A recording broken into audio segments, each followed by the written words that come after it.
I'm Warren. This is Charlie. He can hear, I can see. We work together.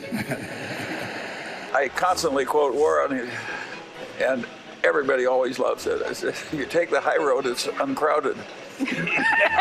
We knew we were sort of made for each other, and we've never had an argument in this whole time. We are strong-minded. The way to get a good partner was to be a good partner. And these are very old-fashioned ideas. And they just work so fabulously well.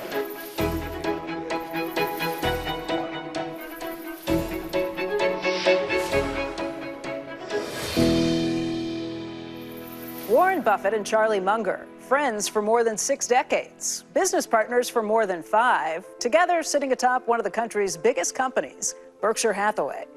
Buffett, the chairman and CEO, known as the Oracle of Omaha, amassed a more than $100 billion fortune running the conglomerate, acquiring stocks and companies from his office in Omaha, Nebraska. And Vice Chairman Munger, who grew up less than a mile from Buffett, a lawyer by training but an investor by practice. They met as adults after Munger had moved to his current home, Los Angeles. From 1,500 miles apart, the duo built Berkshire Hathaway from a single textile mill to a $650 billion powerhouse. Running companies from railroad operator Burlington Northern Santa Fe and insurance company Geico to Fruit of the Loom, Dairy Queen, and Clayton Homes, and managing a portfolio of $300 billion in shares of companies like Apple, Bank of America, and Coca-Cola. Tonight, we bring you the story of perhaps their greatest accomplishment, 60 years of friendship and the lessons they've learned from each other along the way in business and life. 90-year-old Buffett, a man of many words, and 97-year-old Munger, a man of fewer, but his are more pointed. I would rather throw a viper down my shirt front than hire a compensation consultant. Well, I think he's demented. You can't form a business partnership with your thriftless, drunken brother-in-law, Buffett and Munger's outspoken nature and their refusal to chase hot market fads that stray from fundamental market analysis don't always win them friends, like their take on Bitcoin. Bitcoin is worthless artificial gold. It's ingenious, and blockchain is important, but Bitcoin has no unique value at all. It doesn't produce anything. You can stare at it all day and no little Bitcoins come out or anything like that. It's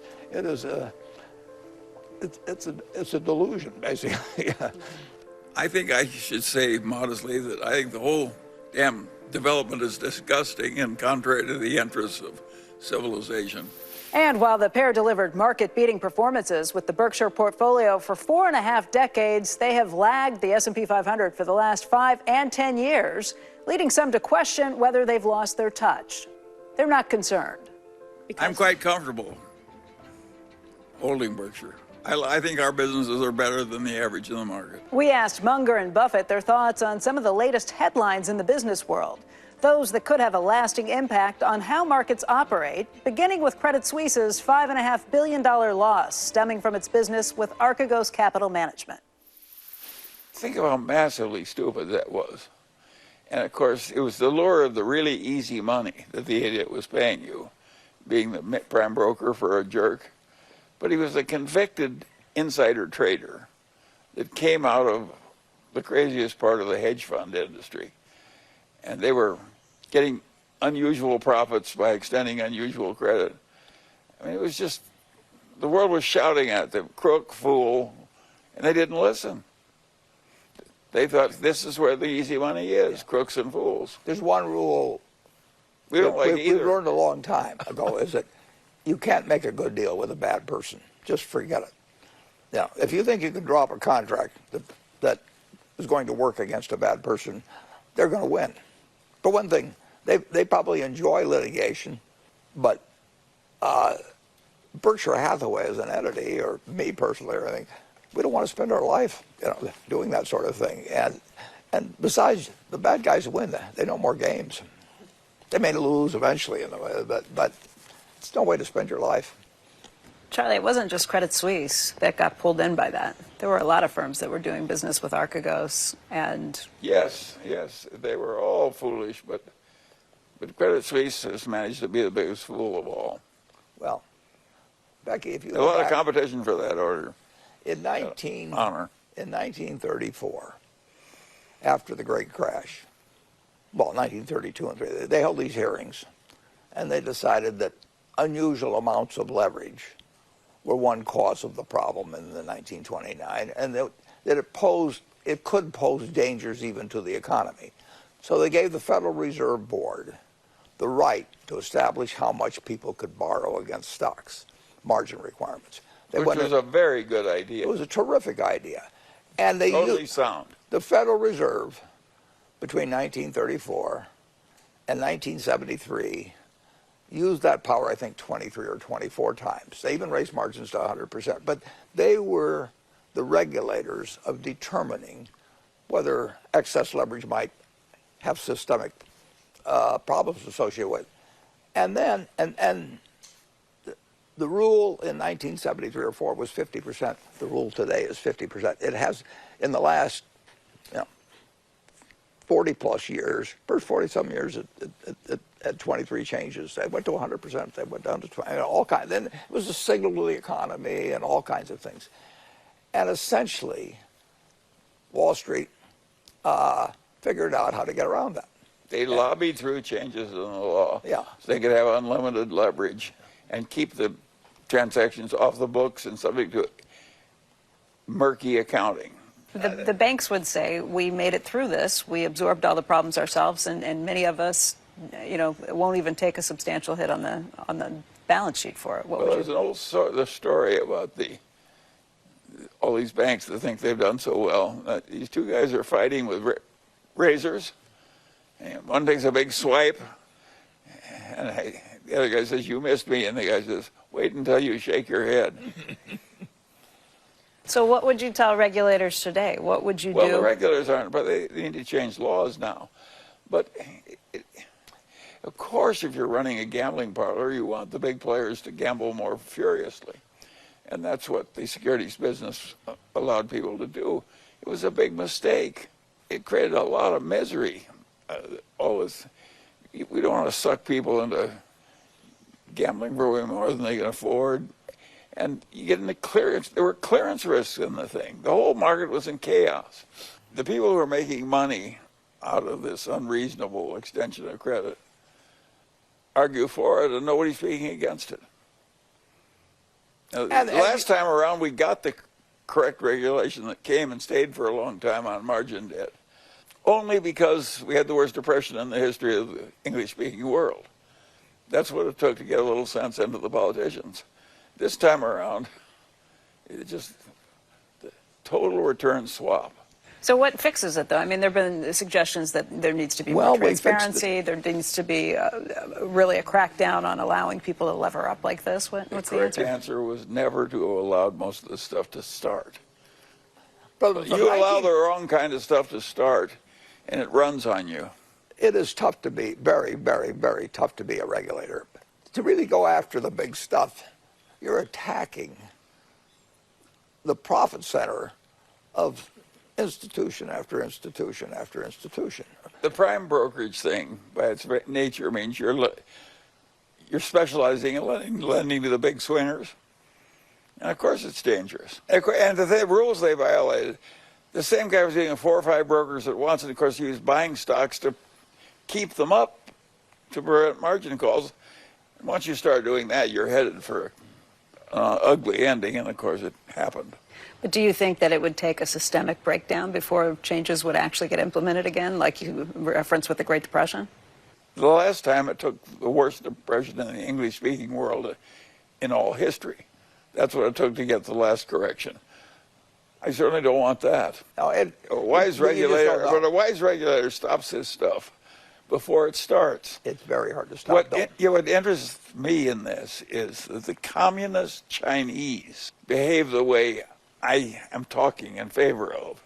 And our own wonderful free enterprise economy is letting all these crazy people go to this gross excess. Becky, The people who are not avoiding it are the communist Chinese. Oh. They step in preemptively to stop speculation. Charlie, you said communist China is doing all the things that we should be doing right now, and I can't help but think of what they've done to Jack That Ma. amuses me, Well, what about what they've done to Jack Ma? He's kind of disappeared as... Well, yes, but Jack Ma is one of the swingers. So they just they said, the hell with you. He basically gave speech when he said to a one-party state, well, you guys are a bunch of jerks, don't know what you're doing, and I know what I'm doing, and I'm going to do it better. And he was going to wade into banking and no rules and just do whatever he pleased. He also brought banking to a lot of the unbanked Chinese people. communists did the right thing. They just called in Jack Ma and say, you aren't going to do it, Sonny. And I wish we had I don't want all of the Chinese system, but I certainly would like to have the financial part of it in my own country. Although Ant Financial was bringing banking to a huge unbanked population before. I mean, there were things that they were doing that... I know, but you don't want a swinger to run. The banks have the implicit guarantee of the government, and you don't want to let any swinger run a bank. Let the swingers do something else. Who are the swingers here in this country? Well, I don't want to start naming swingers. They'll appear. You know, the way the story has kind of been painted is that it's the Chinese communists who don't want to lose power and some of the capitalists who have maybe gained too much power under at least what the communists might like to see. Both groups want more power, not less. But Politicians in this country want more power, and the rich want more power. Yes. No, what's that different in China? Yeah. But the banking system, take shadow banking, which we have in this country. People say, well, it's the unbanked. Well, the whole leveraged buyout lending operation practically left the banks and went to shadow banks in our own country. And it hasn't caused any big trouble yet, but I'll be amazed if it doesn't. Well, Jamie Dimon has said that, and look out for some of the fintech areas that they're not Yes, I regulated. agree with Jamie Dimon on that. I don't think allowing all the swingers in the world to act as though they're banks is a good idea. Which maybe we should talk about Robinhood and some of the areas that come up. Robinhood is beneath contempt. Why? Well, it's a gambling parlor masquerading as a respectable business. And the pushback on that is always, this is a way of getting average people into the markets. Well, people of who didn't have course you don't access want to to say it's a gambling parlor, but it is a gambling parlor. It's not encouraging people to buy a very, very, very low-cost index fund and hold it for 50 years. I will guarantee you that you will not walk in there, get that advice. Instead, you'll get advice on how you can trade options, and they'll tell you that... And it's telling people they aren't paying commissions when the commissions are simply disguised in the trading. It's basically a sleazy, disreputable operation. And the interesting thing about it is that some good people you would be glad to have marry into your family have backed it. When we return, it's one of the biggest companies in the world, but its headquarters is home to just 24 people, and it has almost none of the conventional corporate structure found at most public companies. But first, Warren Buffett and Charlie Munger grew up just miles from each other in Omaha. How they met, next. Both of our wives thought, my God, another one. Before Ben and Jerry, Oprah and Gail, or Sergey Brin and Larry Page, there was Warren Buffett and Charlie Munger. Born and raised in Omaha, Nebraska, both worked at Buffett's grandfather's grocery store, but their paths didn't cross until Buffett was 29 years old and Munger was 35. To understand the most successful couple in business, it's best to start at the beginning and how they first met. Well, want to tell the story? Go ahead. There was a doctor couple, very prominent in Omaha, and his name was Eddie Davis, her name was Dorothy Davis, and it was Mrs. Davis that called me naturally. She did everything. And she said, we've heard that you manage money, and we'd be kind of interested in listening to your story about how you do it and what we might do with you.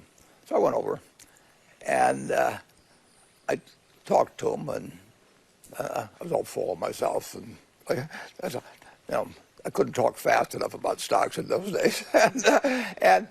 And Dorothy Davis, very smart, and she listened to every word. And the doctor was kind of over in the corner spinning a yo-yo or something, and I not paying much attention. And the wife looked over at the doctor, and he said, I'm going to give him $100,000. And I was managing about $500,000 at the time, so it was a big deal. And in a very nice way, I said, Dr. Davis, I said, you know, you really haven't been paying much attention to what I've been saying and everything.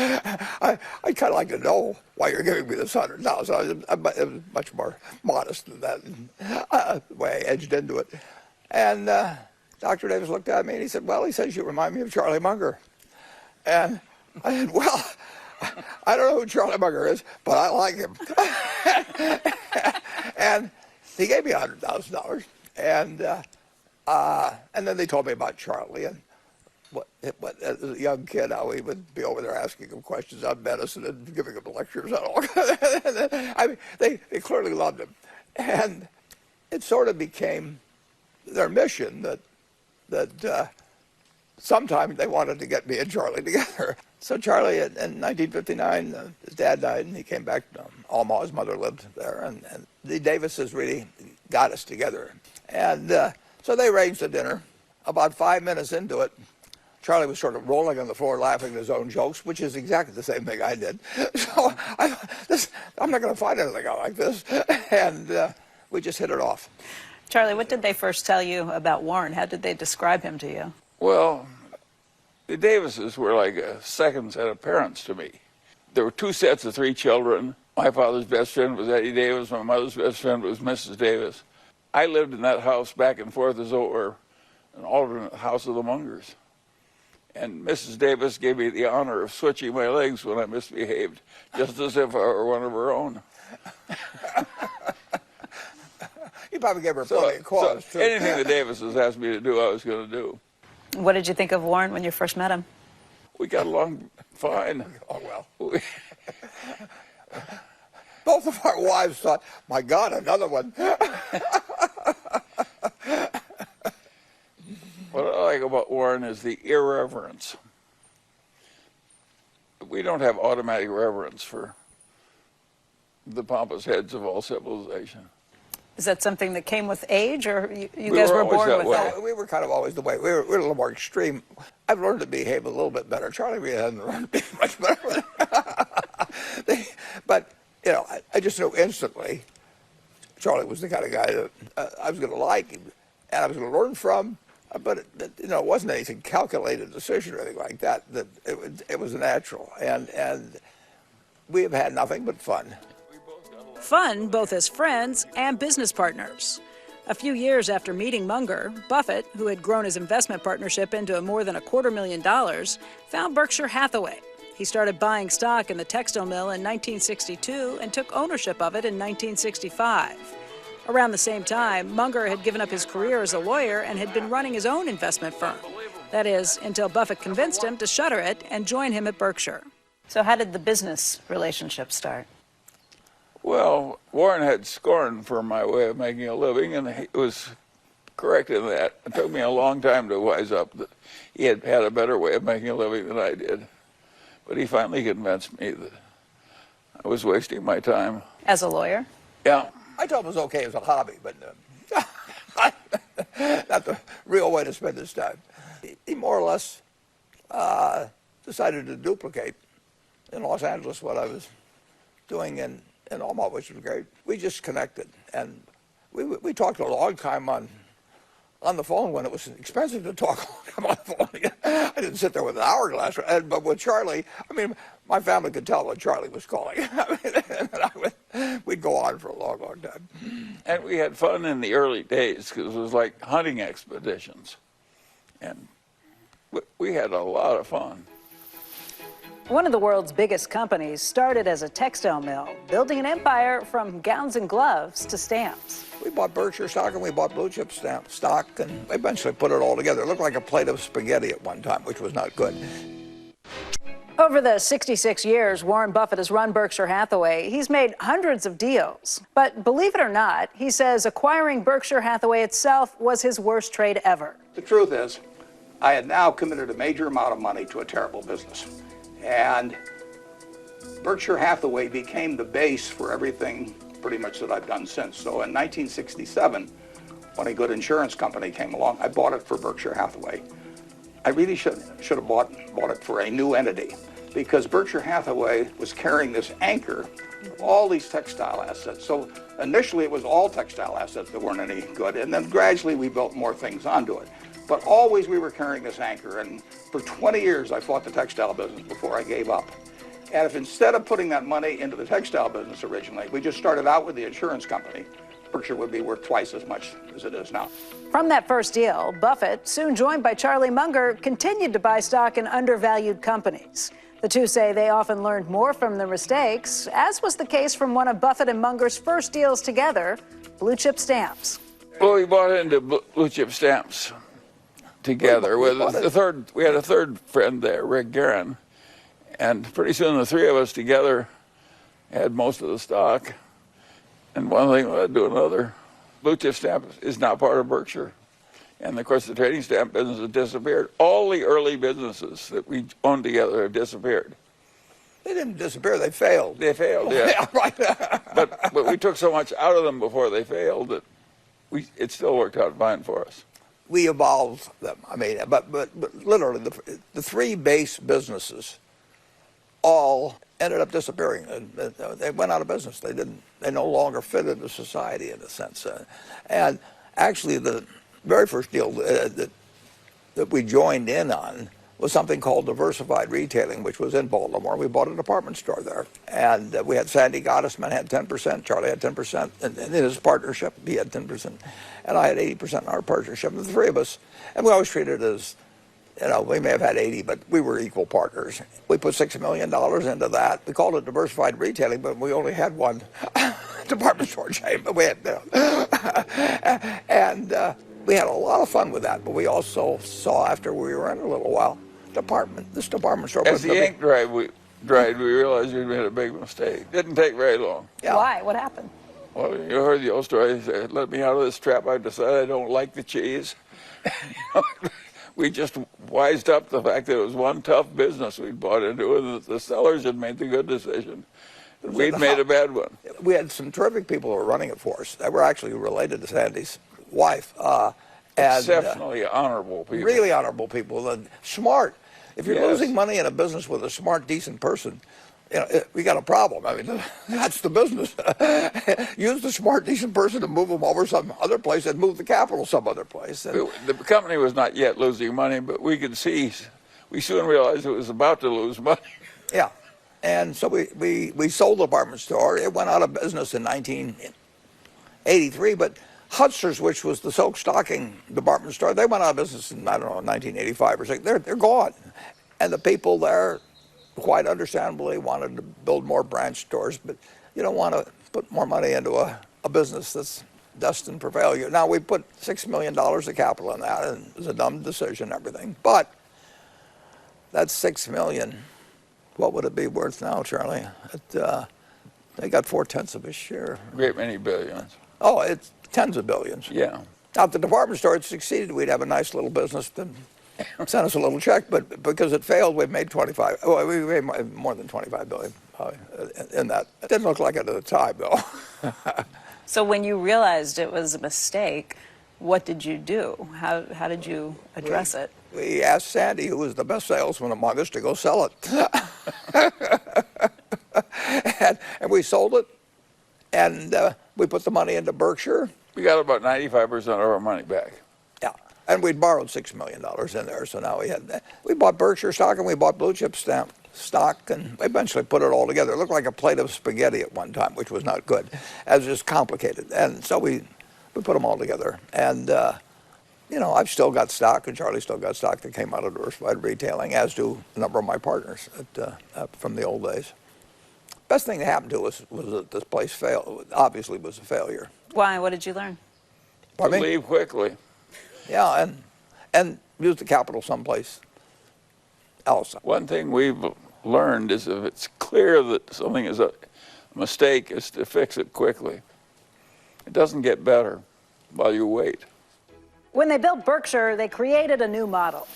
We have created the decentralization because it suited our nature. Absolutely. But first, everything Buffett and Munger need to know about life, they learned from two men.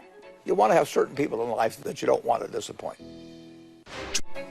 I learned how hard it is to work for 10 hours for $2. We shoveled wet, deep, heavy snow all around. We had these driveways and everything at the store. I went to my grandfather and he said, well, how much should I pay you boys The dime's too little and a dollar's too much. The main thing we learned from the grocery store was we didn't want to work at a grocery store. Warren Buffett and Charlie Munger agree a lot of their outlook on life comes from their Midwestern upbringing. They credit their success to a deep sense of values which have kept them grounded throughout their careers, associating with good people in business and in life, and to taking the high road in business transactions. If the high road is way more profitable, do you deserve a lot of credit for choosing it? People get the credit of the people take it even when it's painful. Both say these values were instilled at a young age thanks to a key figure in each of their lives. Long, long ago, people don't even know about this, but we owned two small insurance companies in Berkshire that both went broke, except we didn't let them go broke. I mean, in other words, we could have walked away from them and left money because they were separate companies, and we didn't walk away. We haven't spent our lifetime, working at things to try and figure out ways to walk away from debts or have things in indentures and play games like they have, with credit default swaps. To figure out ways to take advantage of the lenders. It's just not our game. If we owe money, we're going to pay it back. You said that it would occur to you both that it was the more profitable way, but that's certainly not necessarily how the majority of people in business think. It's the way our dads thought in both cases. Who the hell knows where you get your values from exactly, but basically, you have a few people that are teachers to you in life and are not formal teachers, and the most important people are generally your parents. And I never heard my dad say to me in my life, be sure you pay all your debts, but I just watched how he lived. And you want to have certain people in life that you don't want to disappoint. You want to have people that make you a better person than you otherwise would be. And Charlie does that for me now, but my dad did it for me early on. I didn't know his dad, but from everything I've heard about his dad, he had the same experience. Charlie, tell me more about your dad. Well, my father was a lawyer, and he was the son of another lawyer who became the only federal judge in Lincoln, Nebraska, which is Nebraska's capital city. And Grandfather Munger was a marvelous guy and a great family man, too. I was surrounded by high-grade people, and my parents had good friends who were high-grade people. So I had a very privileged life in terms of my associations.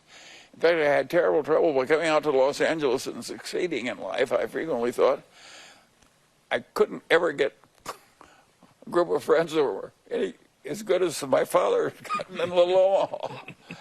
And I finally realized that they had a very unusual bunch of friends in Omaha. And it was just a peculiar accident of history. So I was surrounded by a bunch of high-grade people. I deserved no credit at all for. I was just forced to imitate the right people. It's both Charlie and I. We like talking to older people all our lives. I mean, I liked when I was 7 or 8 years old talking to older people. And now, of course, the problem is there aren't any older people. So I've run out of that constituency. But if I would go over to the Dundee Presbyterian Church to sing in the kids' choir or something, walking home, I'd drop in at 4 or 5 houses where I'd talk to housewives, so I'd sit and talk to them. I've always enjoyed talking to older people. I think Charlie was the same way. Of course. When I married the woman that helped me build this house, one of her relatives said after meeting me, she said, "That is the oldest young man I've ever known." But I think I always behaved like I was 100 years old even when I was young. But now we're the youngest old men that you'll run into. Charlie, just the relationship that you had with your dad, too. Oh, a marvelous relationship. And it's a great blessing to have a wonderful mother and a wonderful father, and they have a bunch of wonderful friends. It was just, I was very lucky. We've been able to associate with people that we really like. That's one of the luxuries of life. And we're still doing it. And we're still doing it. We made a lot of money, but what we really wanted was independence. And we have had the ability since pretty much a little after we met financially, we could associate with people that we wanted to associate with. And if we associated with jerks, that was our problem, but we didn't have to. We've had that luxury now for 60 years or close to it, and that beats 25-room houses and 6 cars. Or that stuff is what really is great is if you can do what you want to do in life and associate with the people you want to associate with in life, and and we both had that spirit all the way through. How quickly can you figure out if somebody is someone you want to associate with? It's amazing how quickly we do it and how few bad mistakes we've made. So what do you look for? What do you know? I don't know exactly. Yeah, how did I know Charlie? I knew when I met Charlie, after a few minutes in the restaurant that this guy was going to be my life forever. I mean, we were going to have fun together. We were going to make money together. We were going to get ideas from each other. We were going to both behave better than if we didn't know each other. Up next, working from home and lessons from the pandemic. People don't know as much as they think they know, but the biggest thing you learn is that the pandemic was bound to occur, and this isn't the worst. On the first Saturday in May, from the 1970s to 2019, Warren Buffett and Charlie Munger could be found here on stage in Omaha, Nebraska. Good morning and welcome to Berkshire Hathaway. Dubbed Woodstock for capitalists, the Berkshire Hathaway annual meeting grew in size from about 20 people in the National Indemnity lunchroom to more than 40,000 crowding into Omaha's biggest convention center. Until the COVID-19 pandemic forced the meeting, like everything else, to go virtual. In 2020, that meant Buffett ran the meeting without Munger. This is the annual meeting of Berkshire Hathaway. It doesn't look like an annual meeting. It doesn't feel exactly like an annual meeting. But this year, the two were back together on stage at a virtual meeting held in Munger's hometown of Los Angeles. We sat down with them after the meeting in Munger's backyard. They reflected on the pandemic's impact on business and on their own experiences working remotely. The last year, you both had your lives changed pretty dramatically from the pandemic. Charlie, I hear you're pretty adept at Zoom. Oh, I fall in love with Zoom. How often do you talk to people on Zoom? At least 3 times a day. I made a deal in Australia. I think Zoom is here to stay. It just adds so much convenience. Well, particularly for 97, getting around. But Charlie and I have talked a lot, obviously, since the pandemic started. We haven't talked on Zoom yet. I mean, well, but it's not because... I'm his non-Zoom guy. No. Why don't you like Zoom? Well, I don't see any plus to it, particularly. And I did it once or twice and had a whole screen of people. I just didn't think it was adding experience. I'd rather have my, feet on the desk and I find the telephone a very satisfactory instrument. I mean, So how does life change post-pandemic? How does work change? And how does it go back to normal, I guess? What do you think happens? Well, I think a lot of business travel will never come back. Just corporation after corporation deciding 1 meeting a year, 2 meetings a year in person and the rest Zoom. And I think that's here to stay. And of course, what's happened to office demand is just, think of the agonies in that field now. And a lot of people have found they don't need to be there. I think all kinds of things are going to happen that we don't go back to what we did before. some of our businesses will change a lot and some of them won't change hardly at all. It'll be interesting. I would say this, in terms of the whole pandemic, in terms of predicting both the economic and how the virus would behave, it surprised us in a lot of ways. It surprised us, and we still don't know. We know a lot about this virus. There's a lot of things we don't know yet. And if you look at the graphs of how it's hit different countries and everything, it just shows you how a very advanced economically world can get disrupted by something that in ways that even when you're in it you can't predict. And the economic impact has been this extremely uneven thing where I don't know how many, but many hundreds of thousands or millions of small businesses have been hurt in a terrible way. Most of the big companies overwhelmingly have done fine unless they happen to be in cruise lines or or hotels or but something. some people did better than we did. Again, the Chinese simply, totalitarian state, they simply shut down the country for 6 weeks. And that turned out to be exactly the right thing to do. And they didn't like any contact. You picked up your groceries in a box in the apartment, and that's all the contact you had with anybody for 6 weeks. And when it was all over, they kind of went back to work. It happened, they did it exactly right. But there are other cases of shutdowns, and the shutdowns really, they thought they were model examples, and then now they're experiencing problems. And then you had other countries, like Sweden. Sweden says we're not going to do it, and they seem to be working fine for a while, and then this has been very, very, very unpredictable. Very difficult, yeah. And it's not over.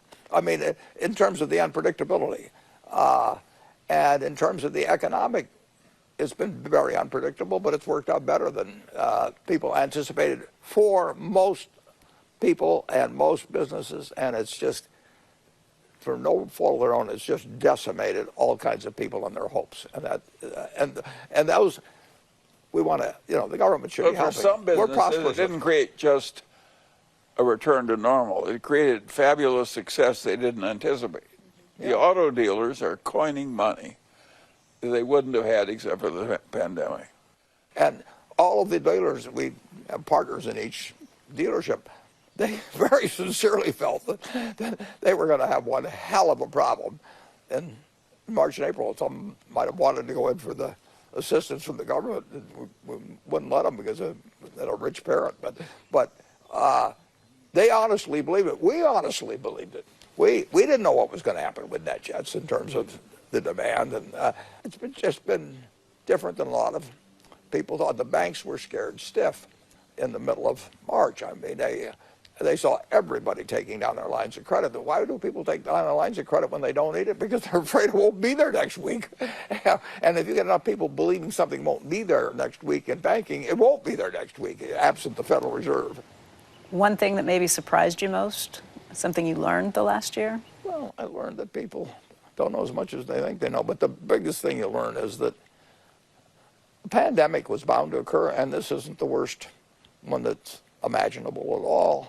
Society has a terrible time preparing for things that are remote, but are possible, and will occur sooner or later. There'll be another pandemic. We know that.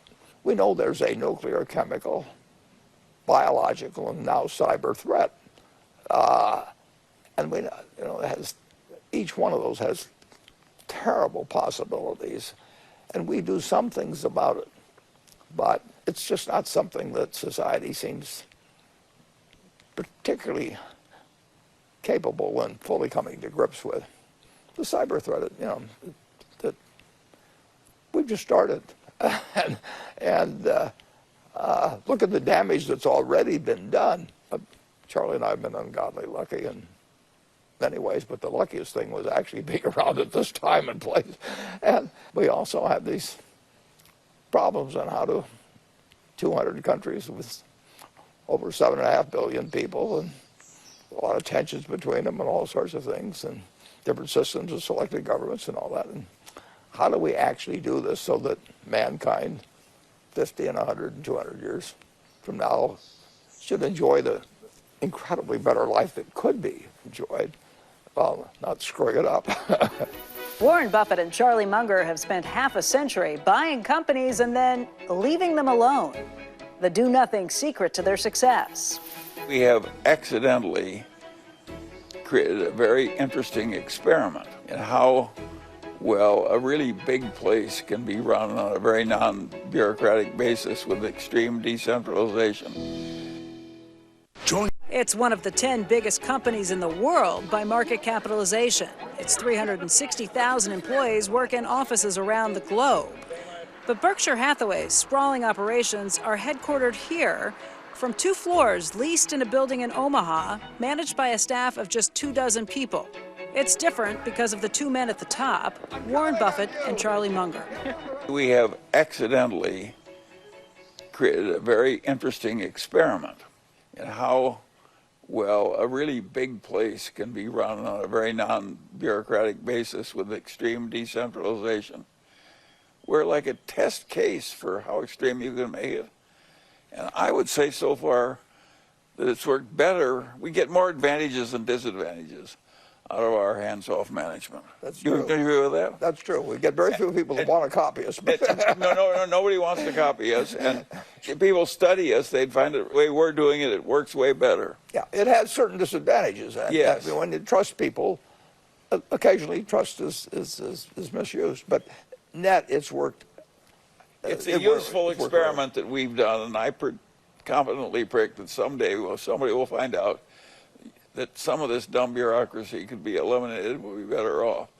Just as we found we can eliminate some business travel, we're going to find we can get rid of some dumb bureaucracy in American corporations. It works at large scale, but it doesn't work to produce the kind of returns that, I mean, you can't, it isn't like we've got something that produces extraordinary returns, but it can be a very decent business at scale, operating in a way. Don't you think we've done better than we would have been if we'd copied the centralized management system? I wouldn't have wanted to work there. I know. Would you? No, of course not. I'd resigned or been fired. Yeah. No, I'd rather be in a jail cell with a few people that were interesting, and plenty of reading material. No, what you're saying is we may have done it. We may have created the decentralization because it suited our nature. Absolutely. But we've accidentally created an experiment. Yeah. We've demonstrated that it can work on a big scale. That will eventually prove useful, I think. You two have been friends for over 60 years. What's one thing that you really admire about the other? Well, I like the humor and all that, but dependable was really important. Warren, what do you admire about Charlie? Really just the kind of person he has been. I mean, he has contributed to given individuals and also to society. I mean, he goes well beyond buying a stock and selling it higher. He's designed dormitories and helped build them. He's worked at hospitals and to understand how they can be made better and serve more people and do it at less cost. You know, it's an uphill fight all the time. But Charlie has worked on big problems, and he doesn't need to. And Charlie has never shaded anything he's told me, you know, since we met, in terms of presenting it to me in a different way than reality. Or he's never done anything I've seen that's self-serving in terms of being a partner or any kind of way. He makes me better than I would otherwise be. I don't want to disappoint You had him. the same thing in reverse. Well, it works. It does work that way. I mean, it's better to associate with people who are better than you are. I mean, It really is. It really helps. Business partners for more than half a century, Warren Buffett and Charlie Munger are lifelong teachers, corporate executives who lead in an unconventional manner and who will certainly be studied for generations to come. But with almost 190 years of experience between them, it is the lessons in life that they've shared through